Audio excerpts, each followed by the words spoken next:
Sé que aquí en la congregación de New Life habemos personas que ya llevamos unos años caminando en el Señor, unos más que otros, y quizás muchos de aquí son nuevos en acercarse al Señor, en ese caminar. Pero quiero que hoy entendamos que entender la muerte de Jesús es fundamental para nuestro caminar en Cristo. Entender la muerte de Jesús es el núcleo del Evangelio de Cristo. El sacrificio de Jesús es el centro del Evangelio que Cristo nos ha dejado. ¿Y dónde podemos encontrar esto? En Juan 3:16. Dice la palabra de Dios: porque de tal manera amó Dios al mundo que ha dado a su Hijo unigénito. Leámoslo de nuevo.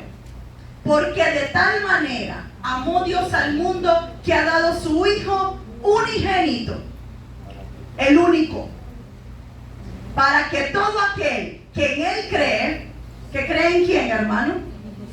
En Jesús, no se pierda, mas tenga vida eterna. Este versículo es fundamental, no solamente que lo sepamos de memoria, no solamente que lo compartamos, sino que es un versículo fundamental para que nosotros lo vivamos en nuestra vida. Juan 3:16. ¿Cuál es el valor de la muerte que nosotros le damos? La muerte que le damos a Jesús. Y quizás muchos podamos decir: sí, yo sé acerca de la muerte de Jesús, sé lo que Jesús hizo, sé lo que Él tuvo que padecer, sé lo que Él tuvo que sufrir. Pero ¿hasta dónde lo entendemos? ¿Hasta dónde este acontecimiento es una realidad en nuestras vidas? ¿Sabe lo que pasa, hermano? Que cuando no entendemos algo, no lo valoramos. Cuando no entendemos algo, muchas veces lo desechamos.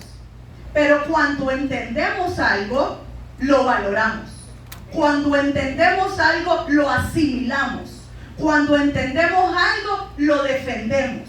Cuando entendemos algo, lo creemos. Y cuando entendemos algo, lo vivimos. Por eso hoy es importante que entendamos que la muerte de Jesús nos da vida eterna. Un escritor antiguo que se llamaba Bryan Chapell habla acerca de la historia de la humanidad, y ese personaje divide la historia de la humanidad, podríamos decirlo, en 4 etapas. Y quiero que me vaya prestando mucha atención. La primera etapa habla acerca de la creación. La segunda etapa habla acerca de la caída. La tercera etapa habla acerca de la redención. Y la cuarta etapa habla acerca de la consumación. ¿Me va entendiendo? Me dice amén. De nuevo. La primera etapa habla acerca de la creación. Segunda etapa habla acerca de la caída. Tercera etapa habla acerca de la redención. Y la cuarta etapa habla acerca de la consumación. Cuando hablamos de la creación, podemos verlo en Salmos 19:1, donde dice que la gloria, la creación de Dios cuenta su gloria. La doctrina de la creación habla de que Dios se afirma de que Dios es el único eterno, que Él ya existía en Él mismo, de que no fue creado, sino que de Él fueron creadas todas las cosas. Él formó y dio existencia a todo lo que estaba fuera de Él. Él creó de la nada por medio de su palabra, por medio del poder de su palabra, y todo fue hecho. Y fue hecho bueno en gran manera. Entonces, eso habla la doctrina de la creación. Habla de que el Señor ya existía en Él mismo. Habla de que los cielos cuentan la gloria de Dios.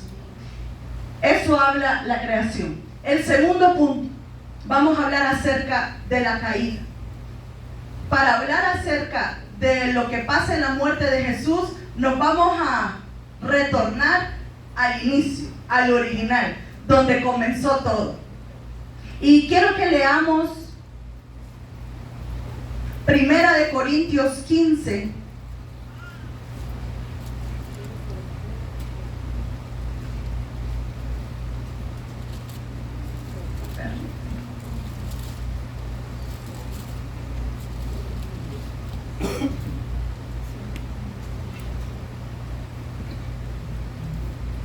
Primera de Corintios 15, del 21 al 22.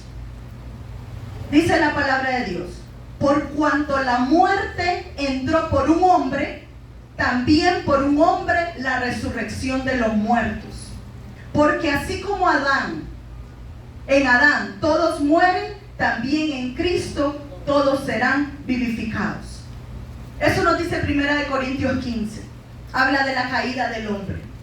Por cuanto la muerte entró por un hombre, también por un hombre la resurrección de los muertos. Que como cuando habla en 1 Corintios dice, por cuanto la muerte entró por un hombre. ¿Por cuál hombre entró la muerte a la humanidad? Por Adán, el primer Adán. Y dice que también por un hombre la resurrección de los muertos. ¿A qué hombre se refiere? A Jesús. Entonces, ¿qué es lo que pasa? En el momento de la caída, el primer Adán trajo la muerte. El postrer Adán, que es Jesús, trajo ¿qué? La vida. El primer Adán me condenó. El segundo Adán me redimió.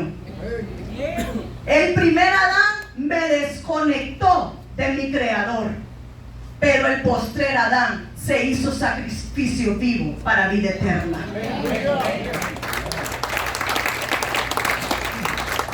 Primera de Corintios nos dice que por cuanto la muerte entró por un hombre, pero también la resurrección va a venir por un hombre. Un hombre pecó, un hombre debe redimir ese pecado.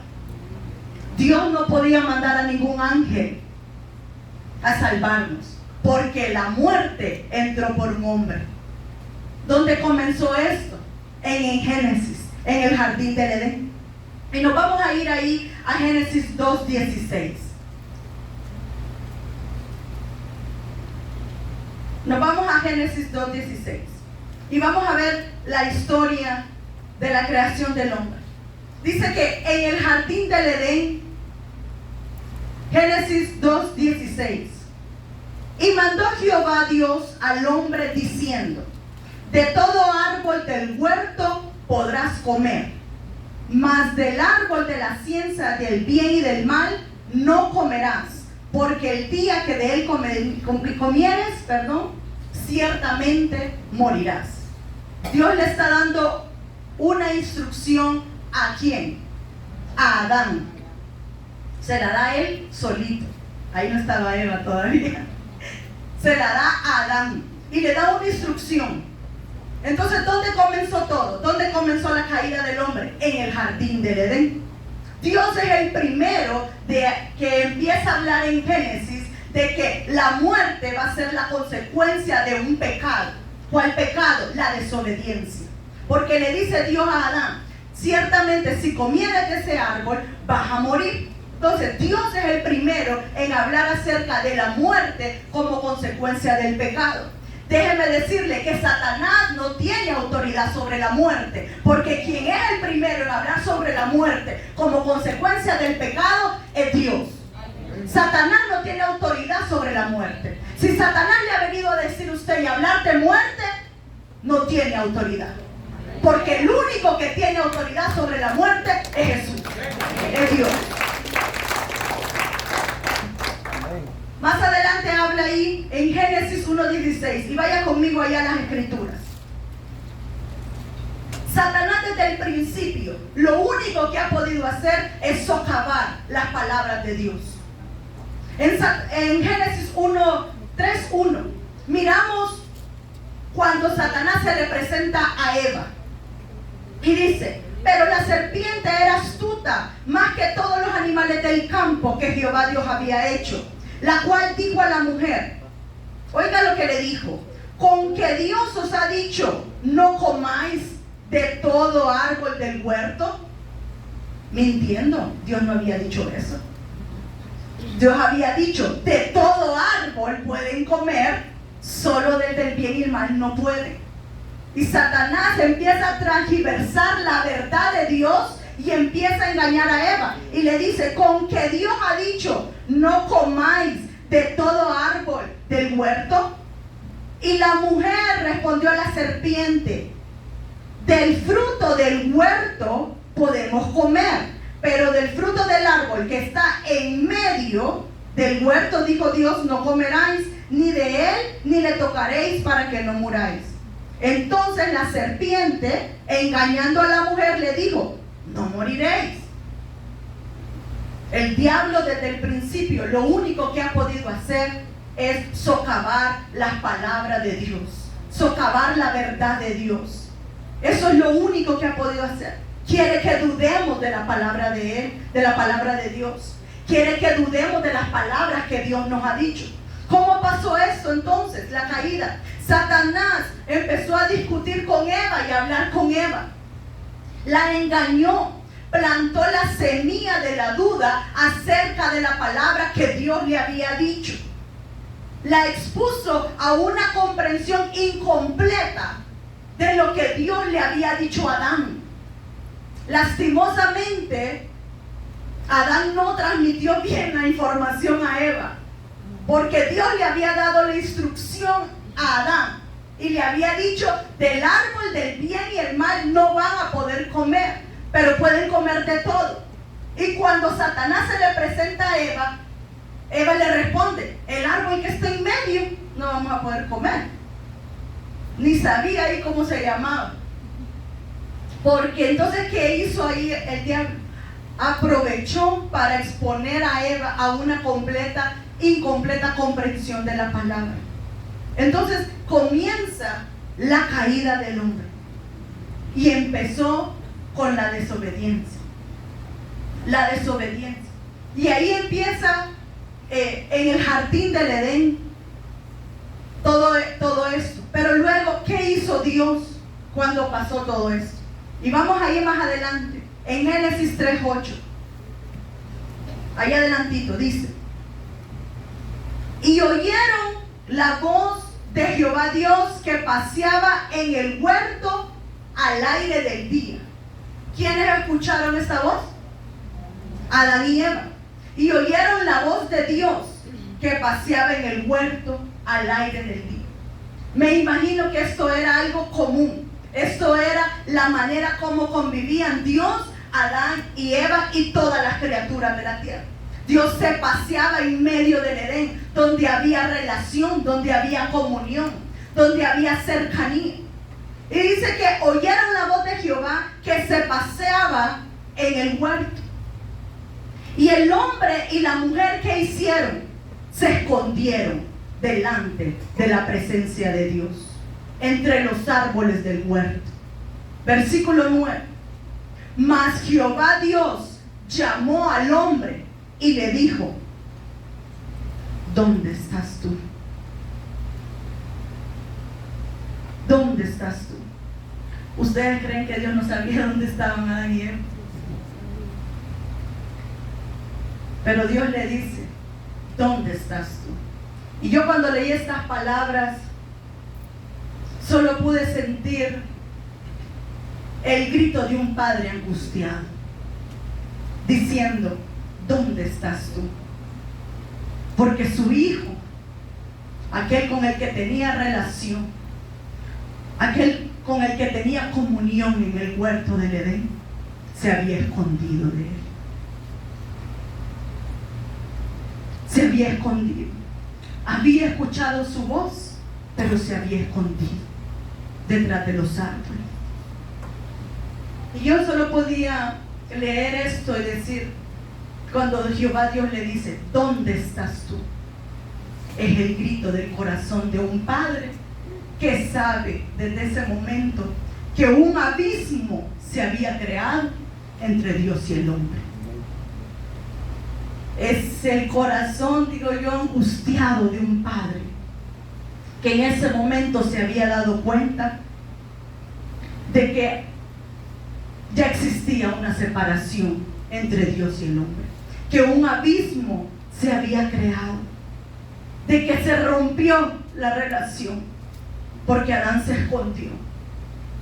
No pudo ir donde su padre y confesar lo que habían hecho. Se escondió. Adán en ese momento perdió la gracia, perdió el favor, porque decidió esconderse, sabiendo que había sido nacido del mismo aliento de Dios, que Dios lo había hecho a su imagen y a su semejanza. ¿Y qué hizo Adán? Dice la Biblia, se escondió. En ese mismo momento Dios sintió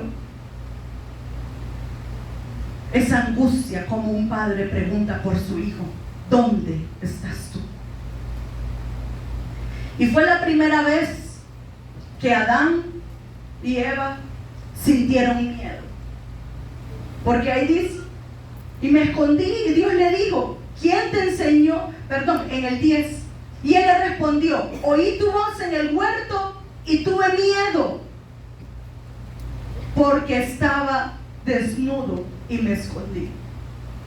Tuvo miedo aún en el huerto, tuvo miedo de su padre, y le dijo Dios: ¿quién te enseñó que estaba desnudo? ¿Has comido del árbol que yo te mandé que no comieses? Fue la primera vez que Adán tuvo miedo. Fue la primera vez que Adán sintió culpa. Fue la primera vez que Adán sintió vergüenza y se escondió. Fue la primera vez que tuvo la necesidad de esconderse. En ese momento, hermano, fue la gran tragedia para la humanidad.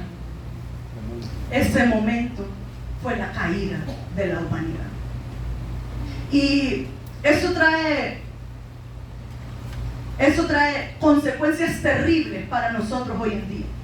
Porque luego el Señor, más adelante, hace una declaración sumamente importante. En Génesis 3:15, vaya conmigo allá adelantito. Génesis 3:15.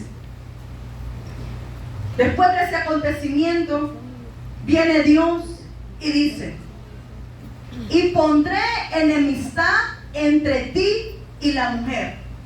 ¿A quién le estaba hablando? A la serpiente. Y le dice: y pondré enemistad entre ti y la mujer, y entre tu simiente y la simiente suya. Está hablando de lo que iba a salir de la simiente de Eva, de lo que iba a salir de su vientre. Esta, Eva, te herirá en la cabeza y tú le herirás en el calcañar. Esta es una declaración importantísima. ¿Sabe por qué?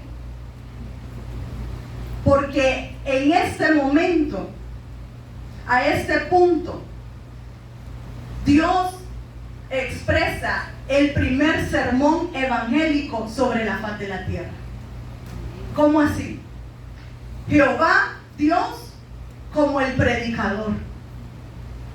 Toda la raza humana que existía, Adán y Eva, y toda la creación como la audiencia. Y el príncipe de las tinieblas, la serpiente, como sentenciado a muerte. Desde el principio, Dios le estaba diciendo a la serpiente, a Satanás, cuál iba a ser su destino. Porque le está diciendo a Eva que de la simiente de Eva la iba a herir en la cabeza. Desde el principio, Dios ya tenía un plan majestuoso. Desde el principio, Dios ya estaba pensando en nosotros. A Dios no fue algo que se le escapó de las manos, que Adán y Eva cometieran este pecado, no. Porque Dios nos hizo seres vivientes con libre albedrío. Dios nos da una indicación. Adán y Eva decidieron desobedecer a Dios. Dios no creó ningún robot que estuviéramos a la fuerza siguiendo a Dios. No. Él nos creó como seres con libre albedrío, que tenemos la capacidad de seguirle a Él y seguirle por amor. Obedecerle a Él para obedecerle por amor. Entonces, ¿cuáles fueron las consecuencias de la caída del hombre? nos convertimos en enemigos de Dios. Porque dice la palabra que el pecado nos separa de Dios y nos pone en enemistad con Él. ¿Cuál otra consecuencia de la caída? Creó un abismo, creó un espacio entre Dios y el hombre. Ya no hay un espacio donde podamos ir libremente. Después de la caída se creó una separación, el pecado, porque su palabra dice que el pecado nos separa de Dios y nos convertimos en deudores. Entonces vamos a la siguiente parte. ¿Qué tuvo que pasar después de esto, después de la caída? Viene la redención. Viene la redención. ¿Y qué pasa con la redención? La redención es algo sumamente importante, porque la redención es el pago de una deuda. Yo quiero que todos, para que podamos entenderlo de mejor manera, no voy a pedir que levanten la mano, pero estoy segura que todos aquí hemos tenido alguna deuda económica, ¿cierto? Quizás unos más grandes que otros, ¿cierto? Todos hemos pasado en algún proceso de deuda económica. Cuando nos metemos a esta deuda económica, ya sea con un banco, con, no sé, una casa de empeño, lo que sea. ¿Qué pasa cuando entramos en una deuda? Nos llaman, nos hostigan, nos persiguen, nos cobran, nos quitan el ahorro, nos quitan lo que tenemos, nos quitan garantías. ¿Qué pasa más? ¿Cómo nos sentimos, hermano?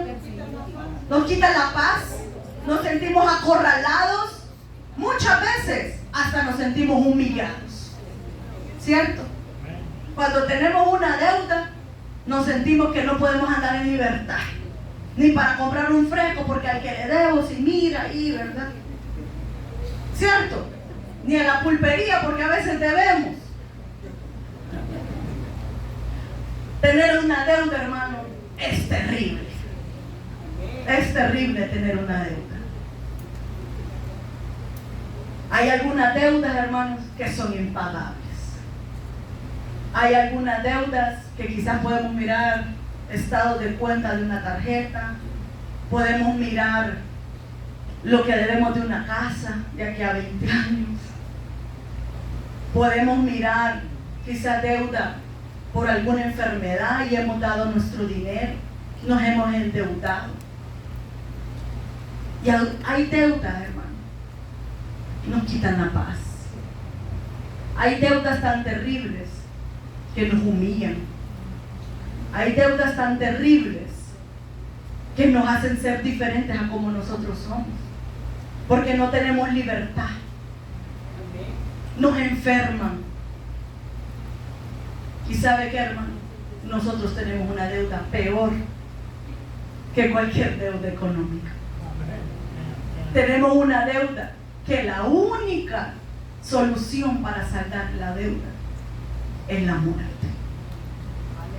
Y esa es su deuda y esa es mi deuda.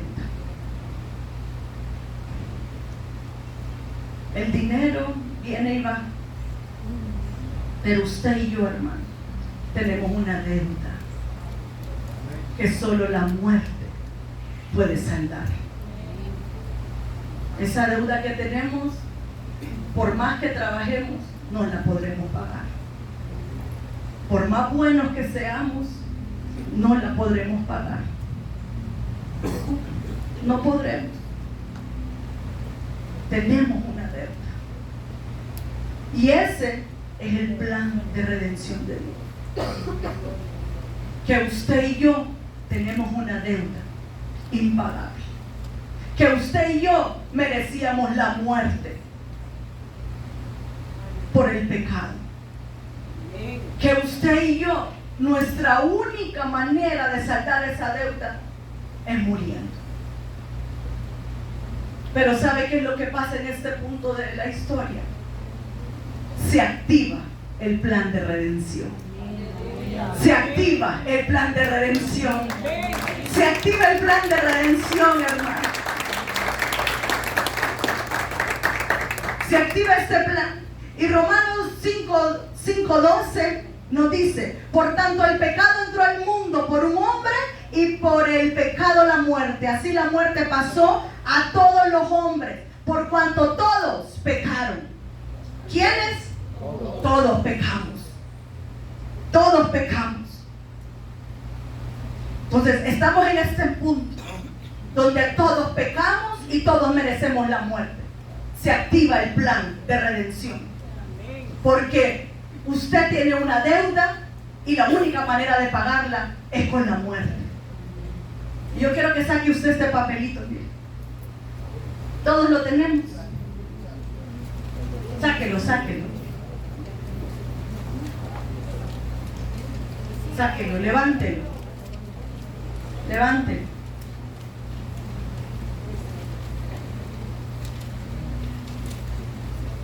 ¿Lo tenemos todos?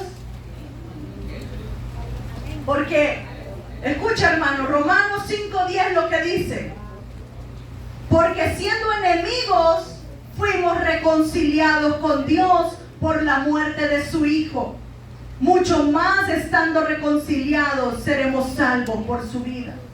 Porque así por la desobediencia de un hombre, muchos fueron constituidos pecadores. Pero así también la obediencia de uno, los muchos serán constituidos justos. Levante ese papelito, hermano. Usted tenía una deuda, pero dice ahí: Jesús lo pagó todo. Jesús lo pagó todo. Está totalmente cancelada. Está totalmente redimida. Está totalmente anulada. Gloria a Dios. Y esta deuda, hermano, no es porque el banco se equivocó y puso su saldo en cero. No. Esta deuda, ¿sabe qué? Es porque alguien tuvo que morir. Porque para pagar la deuda solo había una manera, y era que alguien muriera. Y alguien tomó nuestro lugar. Esta deuda está pagada porque alguien la pagó. Dios es un Dios justo, y su justicia no le permite que nuestro pecado sea pasado por alto. Él es justo, y la justicia de Dios necesita que alguien muriera por nuestro pecado para saldar la deuda, y ese alguien es Jesús. Él murió por nuestro pecado. Todo fue perdonado.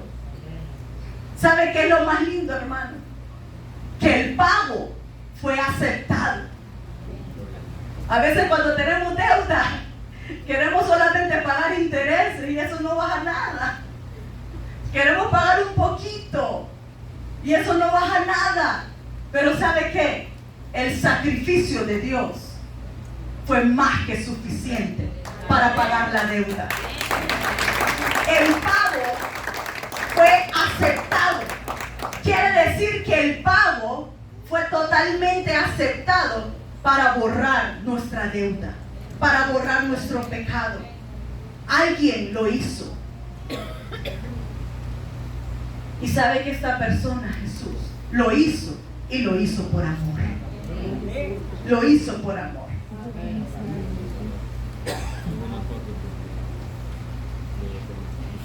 Es increíble, hermano, el sacrificio que Jesús hizo. Porque fuera de Él no hay ni uno digno. No hay ni uno digno. ¿Sabe qué? Me imagino yo en el cielo. Dios, Jesús, Espíritu Santo, ángeles, la Trinidad, viendo un mundo caído, viendo un mundo que se está perdiendo por el pecado. Y arriba en el cielo, hermano, saben que solo hay una manera de redimir la humanidad. Saben que solo hay una manera de redimir a este mundo caído, y es por medio de la muerte es por medio del derramamiento de sangre. Y en el cielo, hermano, me imagino que se ha de haber escuchado un gran silencio cuando Jesús se ofreció como el sacrificio perfecto por nosotros.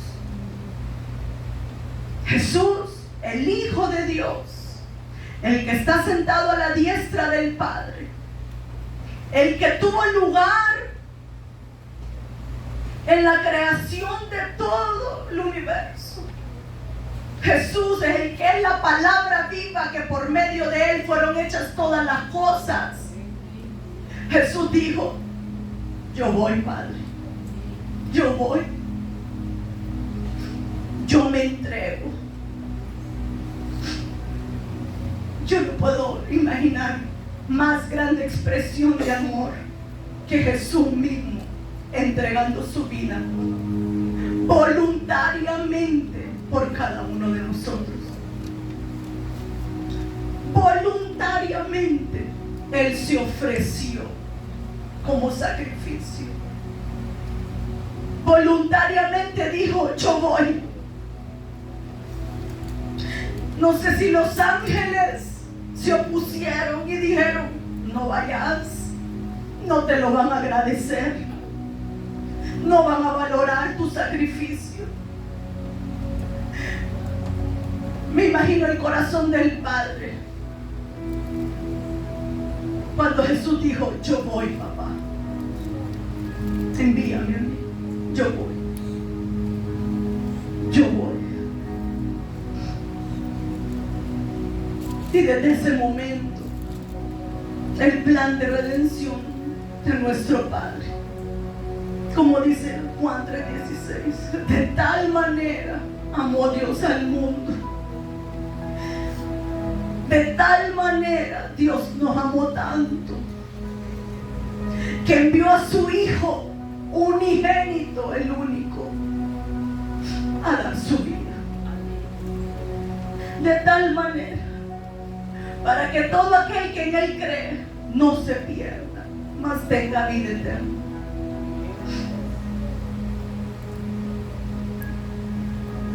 Y más adelante en Apocalipsis 5:2 habla de Juan, cuando escribe el libro de Apocalipsis, y dice Juan: y vi a un ángel fuerte que pregonaba a gran voz: ¿quién es digno de abrir el libro y desatar los sellos? Y el ángel decía: ¿quién es digno de abrir el libro y desatar los sellos? Y Juan escribe en Apocalipsis: y ninguno, oiga hermano, ninguno, ni en el cielo, ni en la tierra, ni debajo de la tierra, podía abrir el libro, ni aún mirarlo, porque no había ni uno digno. Ni uno digno, ni en el cielo, ni en la tierra, ni debajo de la tierra, no había ni uno digno. Y uno de los ancianos le dijo a Juan: no llores, no llores. He aquí el león de la tribu de Judá, la raíz de David, ha vencido para abrir el libro y desatar los sellos. He aquí el león de la tribu de Judá, la raíz de David, ha vencido para abrir el libro y desatar los sellos. Y escuche Juan lo que escribe: y miré y vi en medio del trono, en medio del trono y de los 4 seres vivientes, y en medio de los ancianos estaba en pie un cordero como inmolado.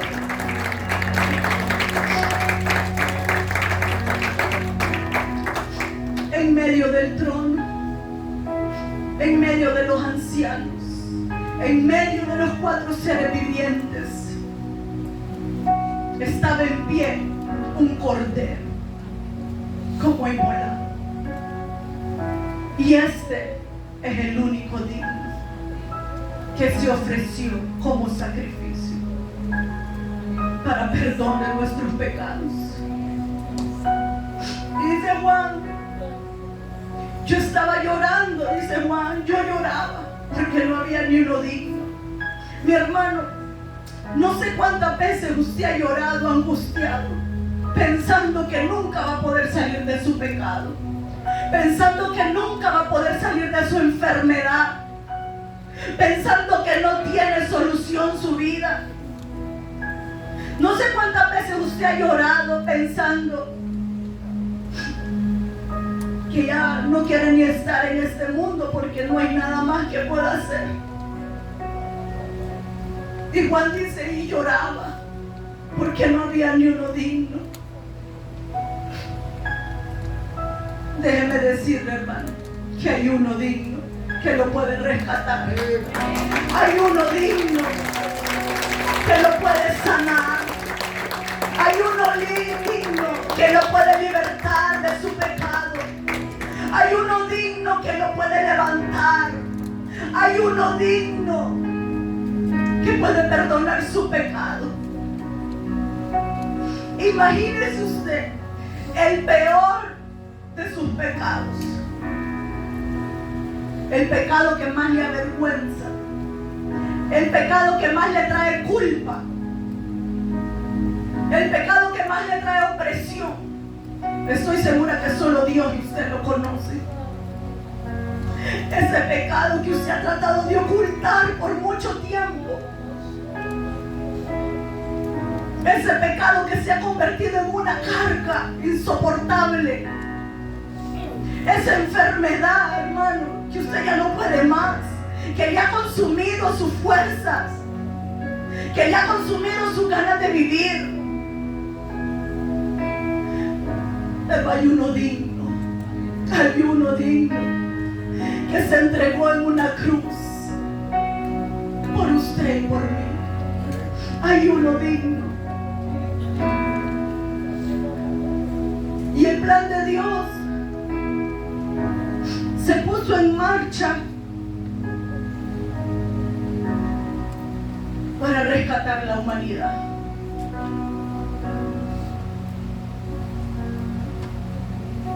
El plan de Dios de la redención se activó. ¿Sabe por qué, hermano? Porque el plan de Dios ocupaba 3 elementos. Una humanidad que necesitaba ser rescatada, el que rescata, que es el Redentor, nuestro Redentor vivo, Jesús. Y ocupábamos ser rescatados del pecado y de la muerte. Y solo había una manera, y esa manera era por medio de la muerte y el derramamiento de sangre.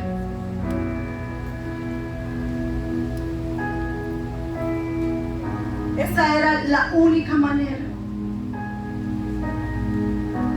Dios ya había, por así decirlo, entrenado al pueblo de que la manera como ellos pedían perdón por sus pecados era por el sacrificio de un cordero, era por el derramamiento de sangre. Y dice entonces la palabra en 1 Corintios 5:21 que entonces al que no conoció pecado se le hizo pecado. Jesús, el que no conoció pecado, se hizo pecado. Se hizo pecado por usted y por mí. Entonces Jesús vino a la tierra.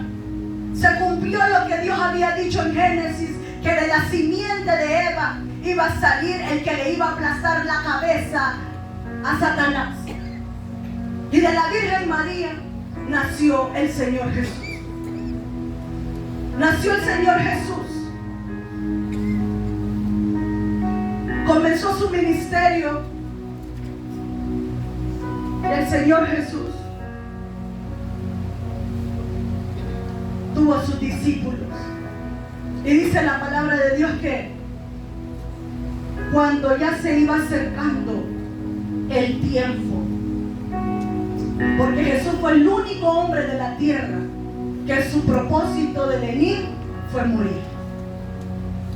Ese fue el propósito de Dios. La misión de Jesús era morir.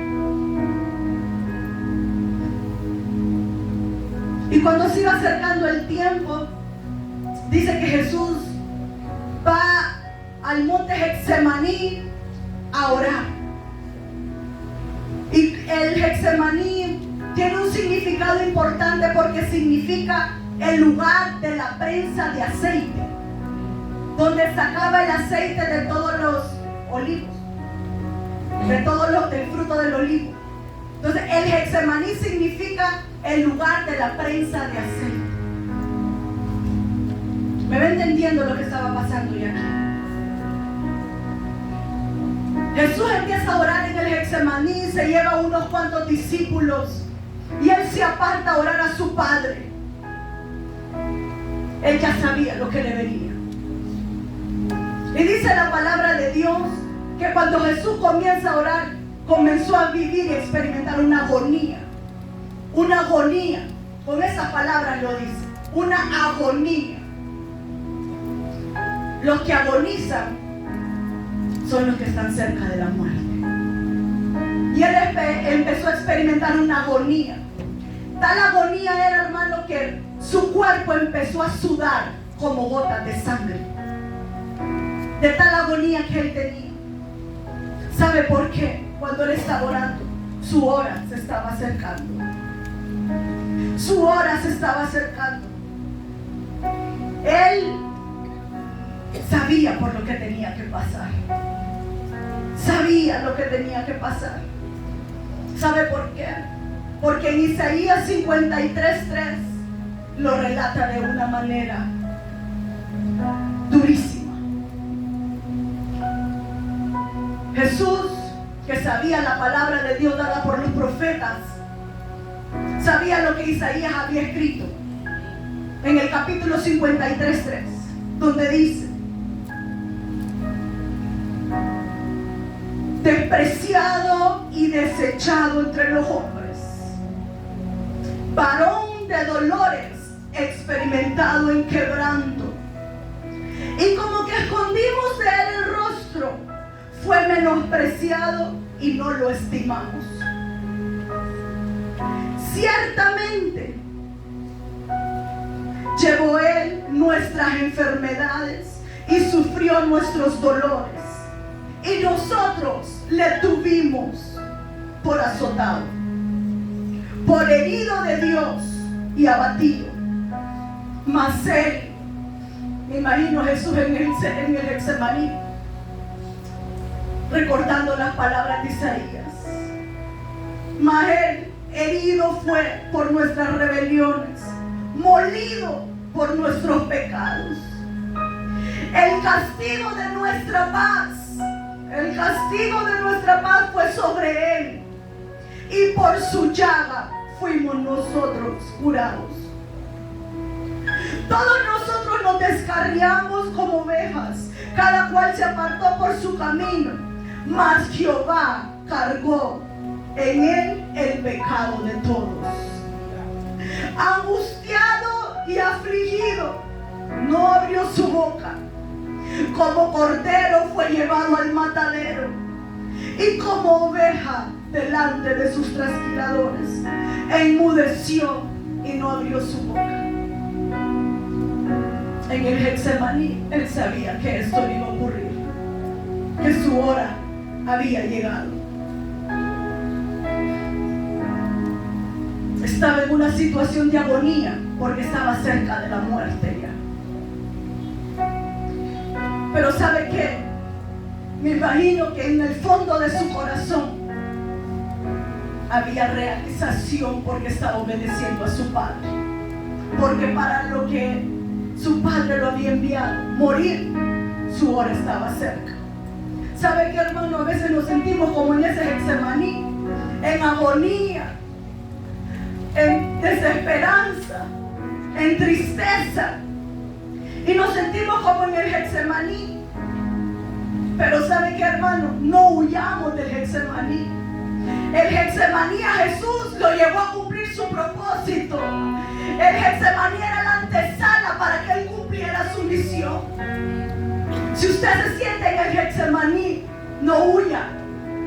Pídale fuerzas a Dios, porque ahí es donde Dios lo va a llevar a cumplir su propósito. En el Getsemaní, ahí donde usted está sufriendo ahorita, donde se siente en una agonía, en un sufrimiento, ahí está a un paso de cumplir su propósito. Está a un paso de cumplir su misión. Así estaba Jesús, a un paso de cumplir el propósito para el cual Dios lo mandó. Estaba a un paso nada más. No huyamos del Getsemaní. Pidámosle fuerza al Señor. En este momento es donde Jesús iba a demostrar de qué estaba hecho. Porque para esto había venido a la tierra. Él ya había sanado muchos enfermos. Él ya había alimentado miles de miles. Él ya había hecho pescas milagrosas. Él ya había hecho a Pedro caminar sobre el mar. Él había hecho ya grandes milagros. Incluso había resucitado muertos. Ya lo había hecho. Pero este momento de Getsemaní, este era el momento. Este era el momento. Esta era su misión. Morir. Morir. Y cuando estaba en el Getsemaní, estaban como de madrugada. Y vinieron los fariseos. Y vino como una trulla, dice la palabra, y le encabezaba uno de sus discípulos. Judas estaba encabezando esa trulla de gente que venía a apresar a Jesús. Uno de sus discípulos,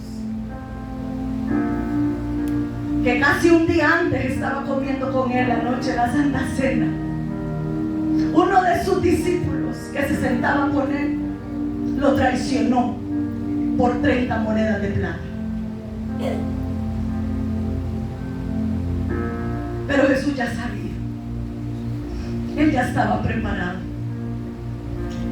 Y me imagino que el corazón de Jesús se debe haber partido cuando vio a Judas encabezando esa trulla. Y ellos llegaron a apresar a Jesús. Y Jesús no se escondió.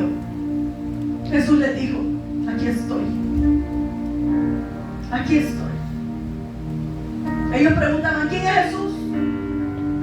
Y él dijo: aquí estoy. Aquí estoy. Se lo llevaron a Jesús. Y la Biblia nos cuenta todo el relato del sacrificio que Jesús hizo en la cruz del Calvario, de la muerte de Jesús.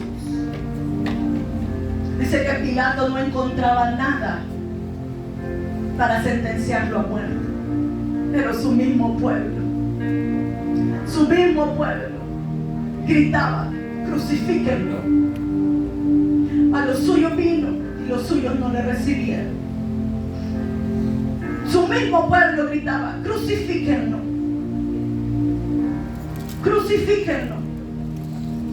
Y Jesús, como dice Isaías, no abrió su boca. No abrió su boca. Fue llevado hacia el Gólgota en una cruz, herido. Y me imagino que cada paso se iba cumpliendo la palabra de Isaías: azotado, herido. Su cuerpo era como una llaga, molido por nuestros pecados. Y él no abrió su boca. No abrió su boca. Fue puesto en un madero. Deuteronomio nos dice que maldito todo aquel que es colgado en un madero. El que no conoció pecado, por nosotros se hizo pecado. Murió colgado en un madero. La muerte más cruel. Los romanos habían implementado este tipo de muerte para sus criminales más terribles. Y el que no conoció pecado se hizo pecado por usted y por mí. Soportó la muerte y la muerte de cruz. Jesús murió, sufrió terribles dolores. Los comentarios hablan de que cuando Jesús murió, y la pastora Gaby lo explicó el sábado, para los romanos asegurarse de que él ya estaba muerto, a los demás les quebraron las piernas, a los dos ladrones que estaban al lado. Pero cuando el romano se acerca a ver si Jesús ya había muerto, le dice: no le vamos a quebrar las piernas porque él ya murió. Y le dice: asegúrate que está muerto. Y es ahí cuando introducen la lanza en su costado. Y la Biblia narra que salió agua y sangre. Los especialistas en medicina dicen que esto quiere decir de que él no murió por el dolor de sus heridas. Él murió por amor. Su corazón había explotado de amor, de agonía, de agonía. Y las únicas palabras que Jesús dijo en la cruz, ¿cuáles fueron? Padre, perdónalos porque no saben lo que hacen. Su amor expresado hasta en el último suspiro de su aliento.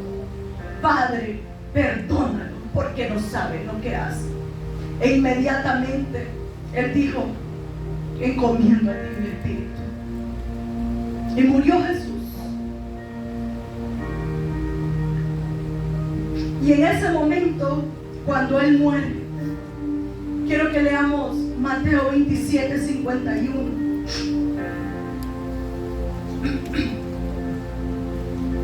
En el momento de la muerte de Jesús, el sacrificio perfecto, el único digno, el único capaz. Dice Mateo 27, 51. Y quiero que escuchen muy bien esto de la palabra de Dios.